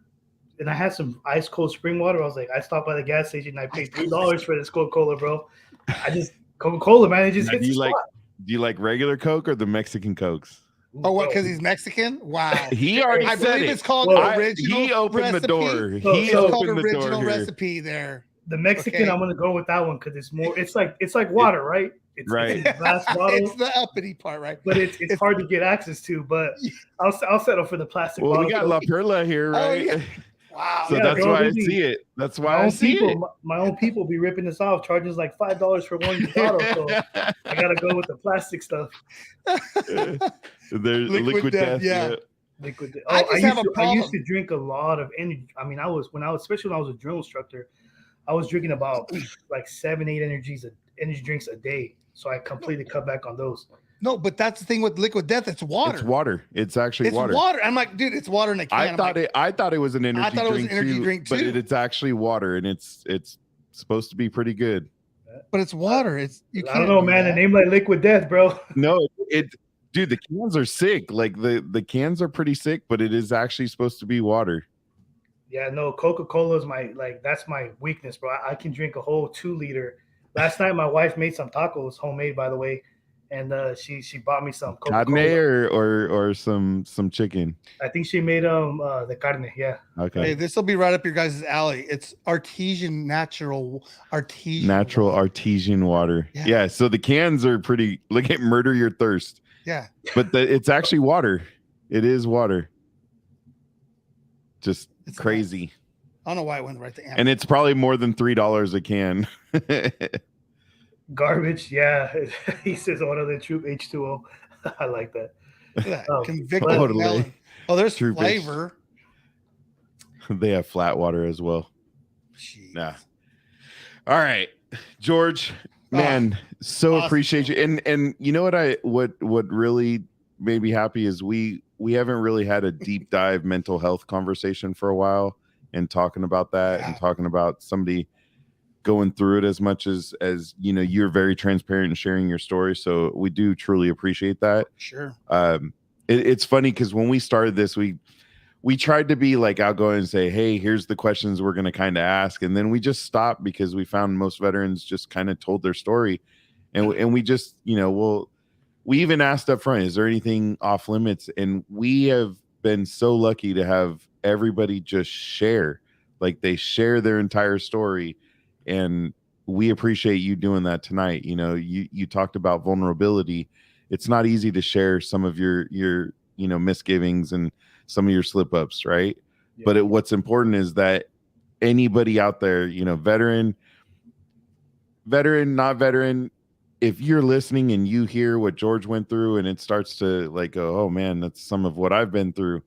But you see what he's done after and how he bounced back and how he found God, found his faith, and found life over again. I mean, just take from it, man. That's all I can say. I have, and I'm going to jump in before you say something. the comment. Thank you for digging. I apologize if you didn't want to share anything of family wise, but you're good. There's a picture. Okay, thank you. This picture is literally a wall hanger, right? This is something that that is an epic picture. Oh man, that is. I'll tell you the what. Old cell phone in the hole. That is so awesome. It is. So when I got my degree at MJC, like I told you, we got blown up. We went through firefights, but I don't consider myself a hero. What I dealt with was the shame that I survived and my brothers didn't. So what I did for MJC was I dedicated my degree, my cap and gown, I put to my brothers for my brothers that never had a chance. And for me, like when I see my family, like I know my brothers and sisters that gave the ultimate sacrifice wouldn't want me to kill myself by drinking myself to death or take my life. So I have to live the life that they died for. So I'm a social media guy. I like taking pictures. My daughters get all mad, like especially my older one. But like I'm all about it because like I didn't have that growing up as a child. I have brother, and and now that I'm married with my kids and my brothers that didn't have the opportunity to do it, like I'm gonna live for them, So I'm all about that, dude. Like that picture is like it took me like 30 minutes to dig that stupid heart out of the ground, but it was worth it. And then I would get so mad because as I'm digging it, it would fall in. I was like, I'm gonna get this picture. And we got it, but it's like to me, it's my family. I'm grateful to God for my family, dude. It's just I love them, I love my girls, and I love being the only dude in the house. Yeah, I'm not going to show any other pictures, but you saying that your oldest daughter, she's like she. There's a few pictures on there that I was going to post. I'm like, no. Mike's like, no, maybe he doesn't want them on there, but that was to me that picture there with everyone in like that was. I mean, that's awesome. Yeah, we just took a family photo with all our girls. She was actually impressed with her dad making the heart and doing all that. Like, dude, dads aren't supposed to do that cool social media stuff. Yeah. Oh, dude, I'm gonna be honest. Even my wife gives me a hard time. I'm all about that. We're gonna make memories. We're gonna take pictures of everything. There you go. That one. There you go, man. That was a couple of weeks ago, man. And I'm just thankful because even what touches my heart, brothers, is even my oldest. They say you grow up with your oldest, right? Yeah, she has even seen the change, she's even seen it, because even throughout the years I've gotten help for PTSD where I used to get so angry quick and so anxious. For my daughter, she's 16. Like, Dad, you're a whole different person. I'm like, if I can change, others can, and that's the hope of this, man. That's the power of community, bro. Like, and dude, I'm gonna grow that all the way, man. I got one gun for each one of my girls. They my oldest, she's been shooting since she was 7. So they're all. So when dudes try to come around, I'm ready. They're gonna be strapped up. I'm not buff like John, but I got a gun or two. That's great. That's great. Well, George. Yeah, George. Thanks for sharing, man. I appreciate you sharing your life with us. Yes, 100%. Absolutely. And we need to. I'll send you my number in email, and we definitely need to figure something out. Get together and go have. Unfortunately, my 9 to 5 is really stupid, so it sucks. I'm trying to get rid of it and find something else. I love the barbecue, man. I would love to host you guys and your families. I'll cook some homemade. I marinate my own carne asada, so let's get this done, dude. He said carne asada. Okay, Mike, that's what it was. I said carne asada. Don't forget, I worked at a Mexican restaurant growing up. So did you in Long Beach? LBC? No. Oh yeah, Long Beach. You got the real deal over there. Little Mexican restaurant in Oakdale. Yeah, La Hacienda. Raquel's. Back in the day. Oakdale, bud. There was one Mexican restaurant in 29 Palms when I was stationed there, and they had a thing called the Gringo Burger. I was like, this ain't real Mexican food. Hey, you know what's funny is we have 2 major Mexican restaurants here in town in Houston, and one a lot of people know, Agave, like it's pretty well known throughout the valley. But the other one, Coco's, is the food's like they're nice people. But they actually have probably the best burger in town. Like their burger is actually fire. Like I'd never imagined going to I remember when I was young and I worked for Walmart and we had a guy come from Oklahoma and we took him to a Mexican restaurant because he hadn't eaten Mexican food much and he ordered a burger. I'm like, dude, we brought you to Mexican food. Come on, man. Burger. You're in California and you eat a burger. How's their water? The water's terrible. Okay, yeah. That's why we order every water comes with lemon. Like we got to order lemon just in case, right? Because then it gets rid of it. So I like my water with tequila. There you go. Just one. George, well, thank you Thanks, so much. George. We'll make sure we get everything about Veterans in Action posted on the show notes so that we can share it out. We do definitely appreciate you, man. No. Hey, it wasn't what a shocker. No, it wasn't a stab at Oklahoma. It was just the one guy from Oklahoma. And then the kicker was we had an earthquake that morning. He literally got on a flight that night and took off back to Oklahoma. He's like, I don't want these earthquakes. So it wasn't a shot at Oklahoma. It was just one guy. It was pretty funny, though. So, George, again, thank you so much. Go enjoy your family. I don't want to keep your wife out of the house much longer. She's got those little ones. So thank you so much for joining us. Yeah, no, again, thank you guys. And, I appreciate you guys again, this opportunity, man. And I'm open to, don't trust how makes you good. Hey, the food's good. I'm telling you guys, I can barbecue. That's my thing. Okay. You can get down. All right. No, appreciate you guys. And I look forward to connecting more and definitely, connect you with some more veterans that I think have such powerful stories that, I have a brother of mine. I'm thinking our first deployment, his name's Leonel Araujo. He's to this day, he's one of my closest friends. He does a lot for his community too. He's a woodworker now, and that's his way. If they're Purple Heart recipient, our first deployment, he was blown up, launched like 50 feet, broke his tailbone, shattered his knees. He's had 2 spinal fusions, and this guy has a story to tell, man. So like vets like that are just making it happen, bro. There's a lot of us, and we'd love to talk to him. Can you do his name a little slower for me? Well, he can email it. He can email it. So then you don't have to. His name's Leo Araujo. Got it. Araujo. Man, Mike knows. He's Mike. I want to adopt him into the Mexican clan. How about if I just go Araujo? How about Leo Woodward? Because I actually have a few Arajos that have worked for me in the past. So nice. His Instagram page is Leo Woodwards. Awesome woodworker. This is dope. Eric's already got it pulled up. There it is. He's already going to share. Damn. That is dude. He's done a few flags for me, and then there's another really good friend of mine who's also a combat veteran. He had a TBI. His name is Sergeant Solo Woodworks. They're all three of us. All three of us. That is sick. So, all right. Well, Eric, you got a job to do. Piece of cake. All right. Piece of cake. I'm gonna drop the George, link of this show on there. Let the family come back home. Yeah, man. Thanks. Appreciate We it. appreciate you. Thank you so much for joining us. We'll make sure we continue to talk about Veterans in Action and share the story. So awesome. Thank you, brothers. I appreciate you guys very much. And we do need to get together. I'll send you over my number probably tomorrow morning. Okay. Sounds good. All right. Thank you. Thanks, you, George. Yay. Who says that podcasting's hard? Dude, somebody said podcasting's hard. I don't know. They're dumb. Not when you have the great guests that we have that just share their stories, just with complete and utter transparency, and it's just a beautiful thing, man. You're right. Oh, what am I right about? Mama. Late, like damn near missed it, you Mom. Got it. Hey, it's a great replay. Okay. It is. Yeah, that's what it's available all the time. Yeah. So that's what I was meaning, Mark. It's when you have when we get guests like that, it's awesome. No, it is. It truly is. It can be. It is a little hard when guests don't show up, but we figure our way through it. So Eric, you're right. No, hold on. You're all right. You're Mike. You're right. I was wrong. About guess who's going to join us next week? Heroes Talk 2023.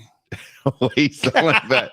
It's only his 79th podcast that he's done in like the last 2 days. Yeah, last 48 hours. Yeah, that'll be cool. It'll be fun. We'll I'm sure it's going to be off the hook. He's always a great dude to talk to. So, and I think we're getting Jesse Cunningham with him too. So. Oh yeah, that'd be cool. Nice. Yep. All right, Eric. All right. Deuces.